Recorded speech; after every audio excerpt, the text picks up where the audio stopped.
The screen is visible, you guys? Yes, sir, it's visible. Okay, fine. So let's start with the introduction to your Arduino microcontroller. So what is mean by Arduino? So we already heard about the word called Arduino. So it's the most widely used microcontroller board nowadays. So why? Because of the it's a very simple in nature and attractive nature. For that, so most of the people will use the Arduino microcontroller. So let's see. So your Arduino is nothing but the open source microcontroller board.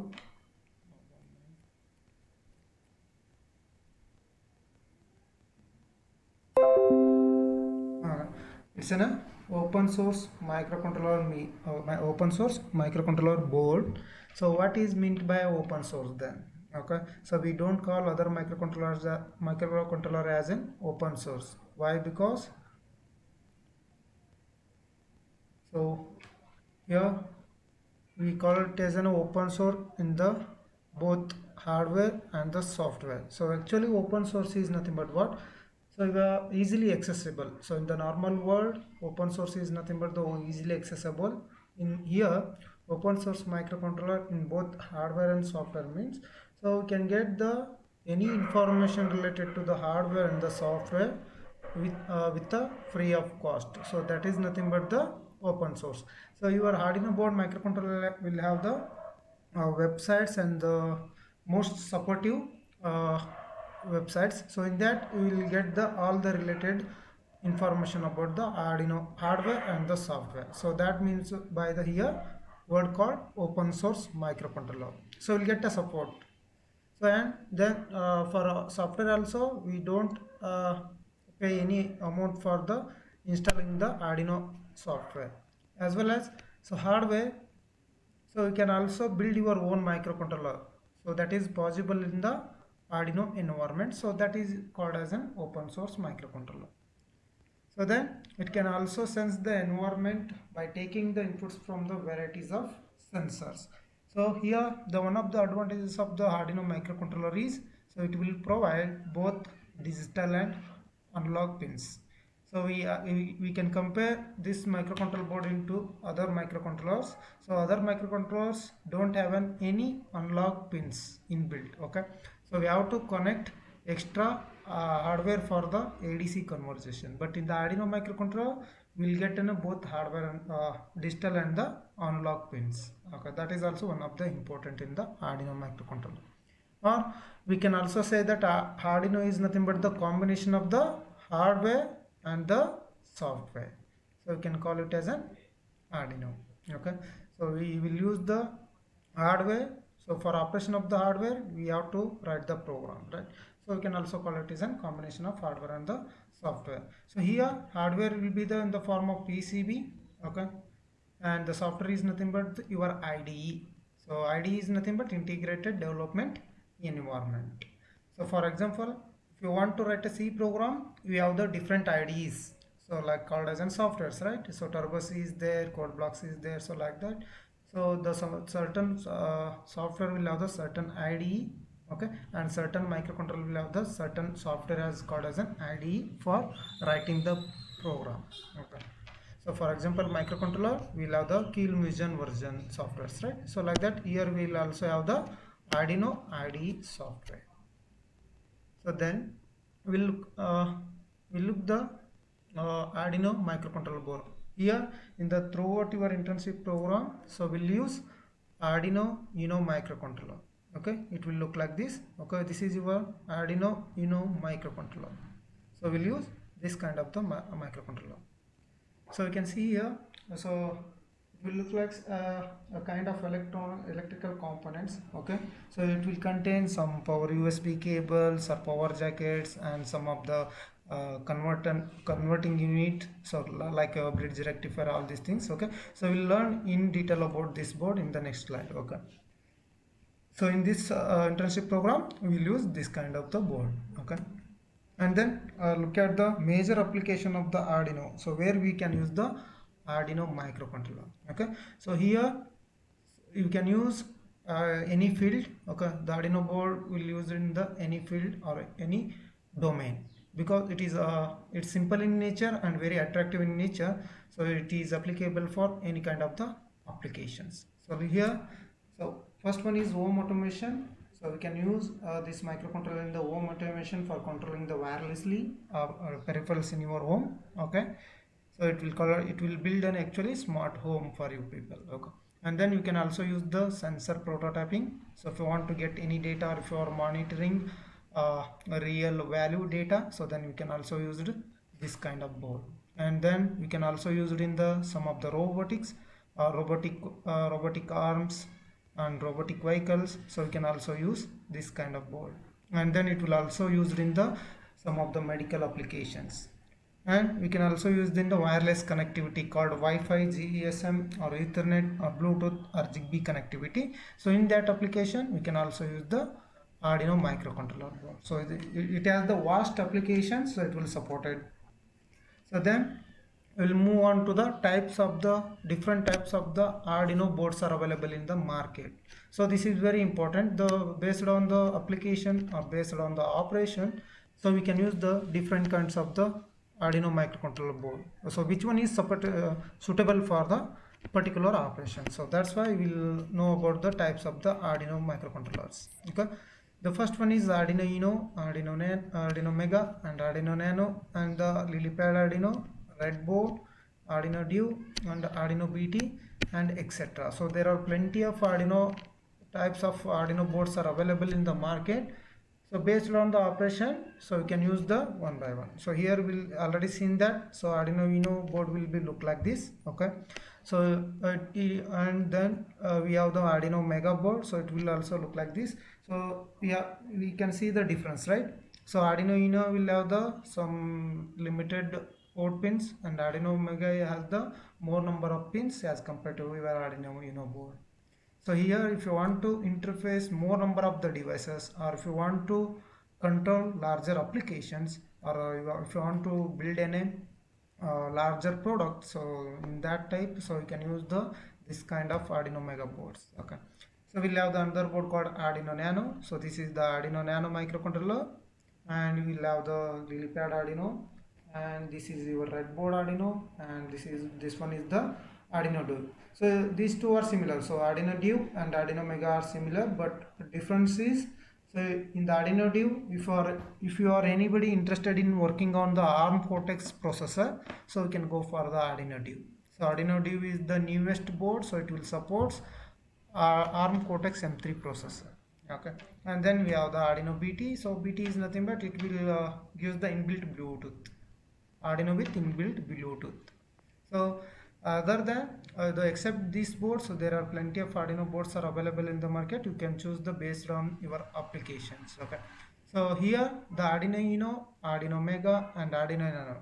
The first three are the most commonly used boards, or you can say that primarily Arduino boards: the Arduino Uno, Arduino Mega, and Arduino Nano. Okay, so we can combine these types of microcontroller board. Okay, and another one is we have the Arduino Mini board. So the Arduino Nano and Arduino Mini board, both boards are suitable for the building in a PCB boards. Okay, if you want to develop in any project or any application, so in the PCB, so you can go for the this kind of boards, Arduino Nano and Arduino Mini boards. Here, so we'll look at into the Arduino board details. Okay, so your Arduino Uno board will contains the power USB. So this power USB will the USB slot is basically used for to give power up your Arduino board, as well as so you can upload your program whatever you written in the software. So that code will be uploaded to your microcontroller using this USB port. Okay, for that purpose, so we'll use this USB slot. Okay, so basically it will use to give the power, as well as it will upload our code into our Arduino microcontroller. Okay, so then we'll have the power jack, alternate power jacket. So why we require this? If you want to supply more than 5 voltage, so you can apply it to this power jacket, alternate power jacket. So if you don't want to use the USB cable, excuse me guys.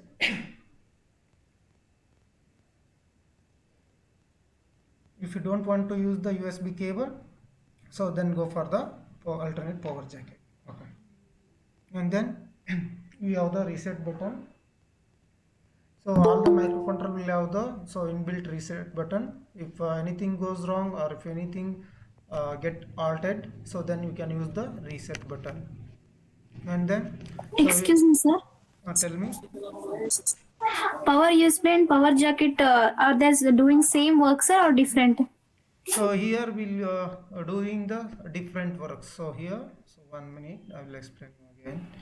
So USB cable is used for the two functionalities. The first functionality is to give the power to the your microcontroller, as well as it will use to upload your program. Whatever the program you are uploading from your laptop or software basically, so that code will be uploaded through your USB cable. But in the alternate power jacket, so it will only give the power, it will not upload your program. So these are the two difference. Is that clear? Yes, sir. Okay, fine. So then all the microcontroller will have the reset button. So like that your Arduino microcontroller board will also have the reset button. The purpose of the reset button is if anything operation goes wrong, or if any functions are get altered, so then you can use the reset button. So then we have the some power pins here in the Arduino microcontroller. We have the power pins like ground, Vin input voltage, and the VCC. So here VCC we have the three sources, 3.3 voltage and the 5 voltage. So if you want to connect reset button externally, so that will also supported your Arduino microcontroller. So if this reset button doesn't working properly, so then go for the external reset button. So we have to connect through this pin. So like this, so we have the power pins. So then again we have the some analog pins and digital pins. So I will discuss these pins in the futures of your Arduino microcontroller. So just assume that, so we'll have the analog pins on the left side and digital pins on the right side. Okay, these are the digital pins 0 to 13, and A0 to A5 are the analog pins. Totally it will support 20 GPIO pins. So these are called as an GPIO pins. So I will tell you what is mean by GPIOs in the next slides. Okay. So then these are the some inbuilt LEDs. Okay, so used for some indication. Here we'll have the TX and RX. So if you are uploading program from your laptop to your microcontroller, then this will be indicated. So whether we can transmit it or it can receive received. So that will be indicated in these two LEDs. And then another one is called L. So this is inbuilt LED for the operation purpose, for the programmer purpose. Okay, this will be hooked up with the 13 pin of your Arduino microcontroller board. Okay, so basically used for the indication. And another one is we have the power on LED. So whenever you are connecting USB or alternate power jack, this LED will glow. Okay, so then come to the your main microcontroller. So your Arduino microcontroller will use 8 mega 328p microcontroller. Okay, basically some of you guys will know the Arduino is a microcontroller. No, so Arduino is not an microcontroller. So Arduino is my development board, microcontroller development board. So in Arduino board we will use the microcontroller. So which type of microcontroller we will use? 8 mega 328p microcontroller. Okay, so this is your main microcontroller, and Arduino is the development board, we can say that. Okay, so these are the pin configuration or board introduction of your Arduino Uno microcontroller. Okay, so this is the total overview of Arduino Uno board. So then we will move forward again. Okay, what are the characteristics of your Arduino microcontroller? The first one is easy interface with the USB cable. So you may know about the 8051 microcontroller or any other PIC or any other microcontroller. So any other microcontroller will use the external program burner for uploading the data from your laptop to your microcontroller, like 8051 or PIC microcontroller. So for that we have to invest extra money for the uploading the your program. But here So only single USB cable is sufficient for to power up your Arduino board, and as well as you can upload your program, whatever program you have. So you can also easily upload that program into this USB cable. Okay, so then we have the open source platform both in hardware and the software. So we don't pay any cost. We won't spend any single cost on getting any related information about the Arduino hardware and the software. So that is one of the characteristic. And then it has the extensible software and the hardware facilities. Okay, so we have some supportive group, and we'll have some various inbuilt functions libraries. So using those libraries we can build your interactive projects. And then it will be in the form of PCB. We already seen the development board, it is in the form of PCB, and because of the PCB it will look like more compactive. Okay, and then we'll have inbuilt ADC. So ADC is required for converting analog to digital conversion. Okay, so 1 minute guys, sorry. So your Arduino board microcontroller will have the inbuilt ADC, okay, called 10-bit inbuilt ADC. We will discuss this ADC in the next upcoming classes. Okay, so and we have the these microcontroller boards are inexpensive as compared to the other microcontrollers. And then it has the simple programming environment. So because of the simple environment, the most people are very attracted to this board. Okay, so we even though we don't know about the in-depth knowledge of the C programming, it's well we can use the Arduino microcontroller. So that is the very important for the student to learn your this Arduino microcontroller board. So because we don't know about the depth knowledge about the C programming, just we know the basic of the C program, that is sufficient for operating or interact or working with your Arduino microcontroller boards.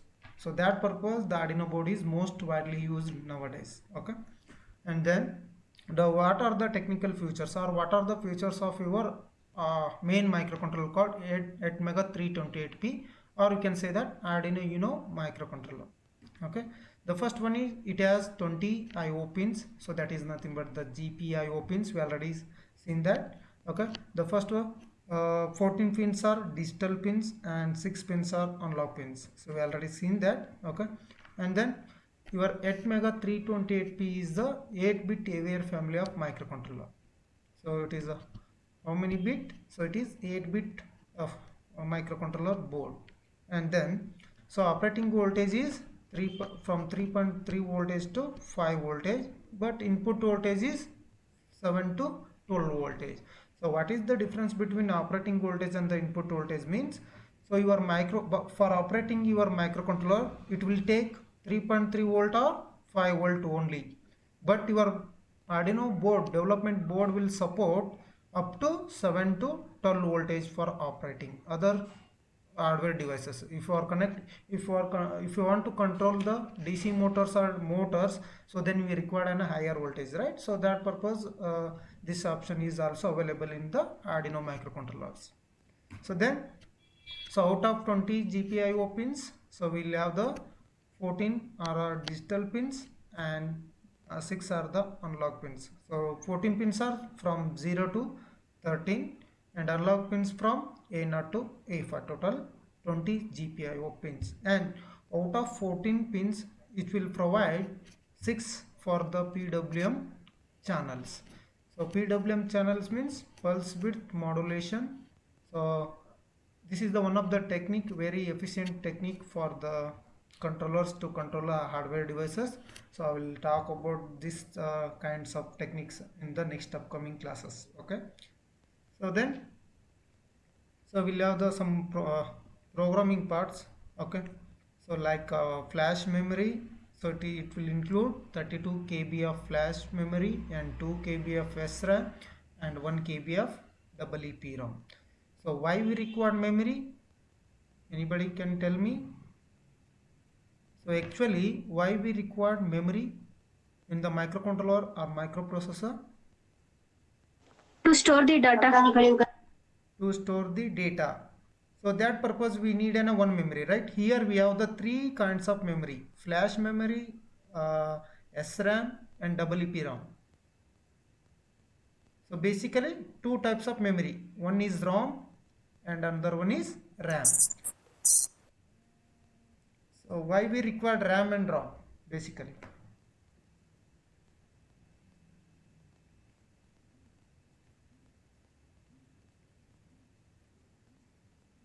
Guys, so why we require RAM and ROM?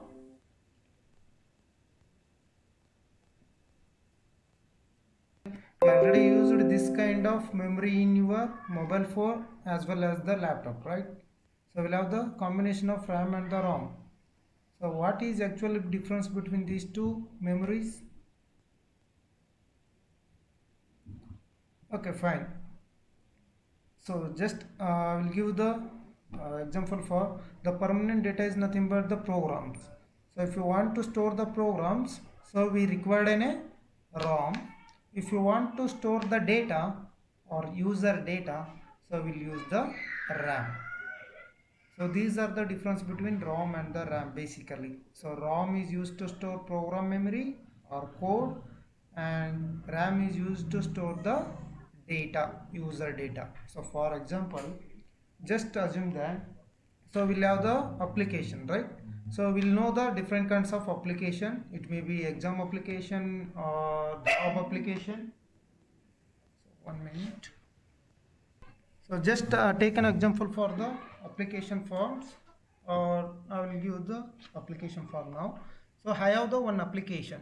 In that application, I want to store information about you guys. Okay. So I want to store what is your name and what is your qualification. That is nothing but what is your branch and mobile number, email ID, and college. Okay. Now I want to store these 5 field of information from you. Okay, then I will build an application. Okay, so I will build an application. I will share it through you guys, and then you are able to fill up your details and you will submit the request. Okay, so then what will here ROM process and what is here will the RAM process. Okay, so here the code remains same, so that is nothing but application remains same. We don't want to change the application, so because it has the 5 fields, it has to collect the information in the 5 fields: name, your branch, college, mobile number, and email ID, right? This field will be remain same, so that's why the program will be stored in the ROM. Okay, then data. So what do you mean by data? So that is nothing but the user data. So what you are entering the data, so that is called as an user data. That can be different from one people to another people or one student to another student, right? So this data can be varied from one person to another person. So that purpose will store this data into the RAM. Okay, so that purpose we require a program memory and the data memory. So then we have the another memory called EEPROM. So here, if you want to store the information on the external memory like hard disks, so you can use the EEPROM for the external memory operation. Okay, so that purpose we'll use the EEPROM. So here we'll have the 3 memories. One is ROM and RAM, and then the EEPROM. So here again in the RAM you will have the 2 types, dynamic RAM and the SRAM. So here we'll use the SRAM. Okay, and then flash memory is basically called as an ROM. Okay, EEPROM, it is used for external memory storage. Then we'll move forward to the last feature called crystal oscillators. Okay, so the operating frequency of your Arduino microcontroller is 16 megahertz. Okay, remember this point. Okay, I will ask you this question in the next classes, so just remember this point. So we have the memory called these 3 memories, and the clock speed nothing but the crystal oscillator. The crystal oscillator is 16 megahertz. Okay, so these are the important features of your 8 mega 328p microcontroller or your Arduino microcontroller. Okay, then, Excuse me, sir. tell me. Why we use crystal oscillator, sir? So that's my question actually in the next slide. Okay, thank you for the good question. So okay, tell me why we require the crystal oscillator. So what do you know about the crystal oscillator actually? So just tell me, what you know about the crystal oscillators, or why we record the frequency?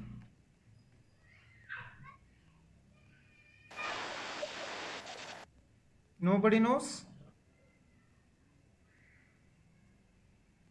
Frequency is used to measure the number of cycles per second, sir. But actually, we don't know, sir. Okay, actually you don't know. Okay, good. So actually, the frequency used to define your the responsive time is nothing but the your actual controller speed. So how you are going to check the speed of one device to another device based on their crystal frequency. So based on the frequency basically. So using frequency we can find out the time, right? So what is the relation between frequency and the time? F equals to 1 by T, sir. So is F equal to 1 by T is nothing but inversely proportional to the time, or Yes, sir. frequency inversely proportional to the time, or time is inversely proportional to the frequency. Here whenever frequency is increased, then automatically the time response of your system should be decreased or increased. Tell me, if the frequency is increased, time is decreasing or increasing? Decreased.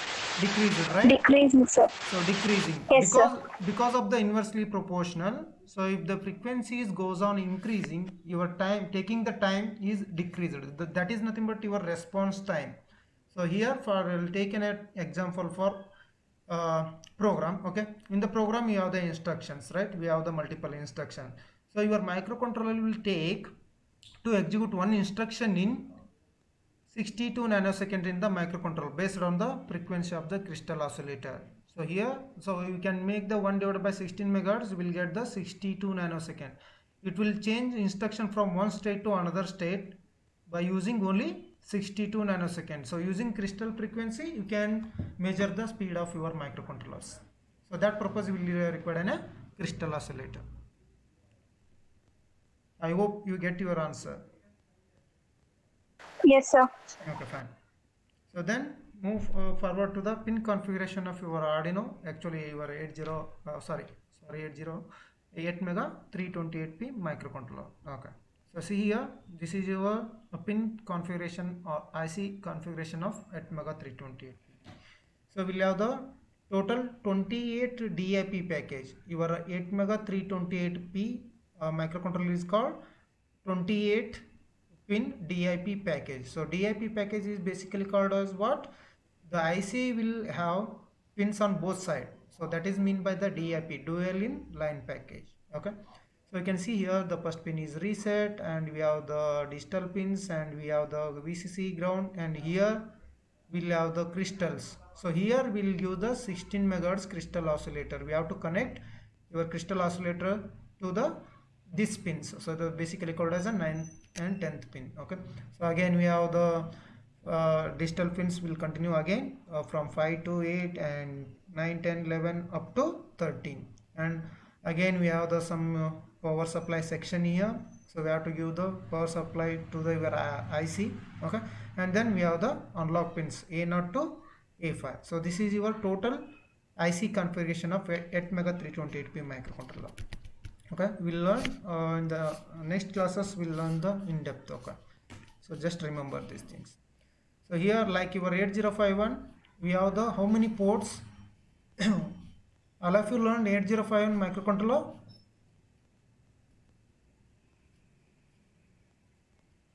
Yes, sir. So okay, then how many ports are there in 8051? Anybody knows that? Okay, fine. In the 8051, Yes, sir. tell me. Port 0, port 1, port 2, port 3. So totally we have the port 4. Okay. So each port will contain the 8 bit. So totally we will get the 36 pins. Okay. No problem. So here also we have the 4 ports. Okay. Basically port A, port B, port C, and port D. So actually here we are missing the port. Let's take it look at this. Okay, here we have the port A. Okay, so up to port D we have. So here we don't call it has a port using the programming, so that's why I'm not using the here port pins, okay, like port A, port B, port C. So just we are calling it as an digital pin and the unlock pins for easy purpose, okay. So just remember the unlock pins and the digital pins, so that is sufficient for while doing the program, okay. So but internally they will assign in the form of ports. So just remember these things, okay. So we have the digital pins from 0 to 13 and analog pins from 0 to 5, okay, are called as an A0 to A5. So just remember these things. And then, so why we use Arduino? So that is the final question, okay. Why you are choosing Arduino over the other microcontrollers? So why? Because of the its open source nature in the both hardware and the software. We already know about the what is open source means in both in terms of hardware and the software, right? And it is very cheap as compared to the other microcontrollers and easy to use and easy to interact. So that's why, so we'll use the main Arduino microcontrollers in your main projects. And we have the USB connectivity, and we already know about that. So simple is very attractive, right? So we'll go for the simple operation or simple application, so that should be simple for us. So then we'll go for that devices or that microcontrollers. So that's why most of the people will use the Arduino microcontroller, because of these points, okay, because of open source and low cost and USB connectivity, and there is no headache about the programming, okay, because we don't know about depth knowledge of the particular programming language, right? So that's why, so we'll use the Arduino microcontroller board. And another point is very important point is it will support both digital pins and unlock pins. So that is very important point in using the Arduino microcontroller, okay. So then let us look at the highlights about the introduction to the Arduino microcontroller only, okay. So we will learn what is Arduino and types of Arduino boards, different types of Arduino boards, and what are the characteristics of its 8 mega 328p microcontroller, and then some of the technical features of that, and then finally you will know about the fin configuration of your 8 mega 328p microcontroller, and then major applications, okay. So this is all about the introduction to microcontrollers. Guys, if you have any doubts about the Arduino microcontroller, so then you can ask me now.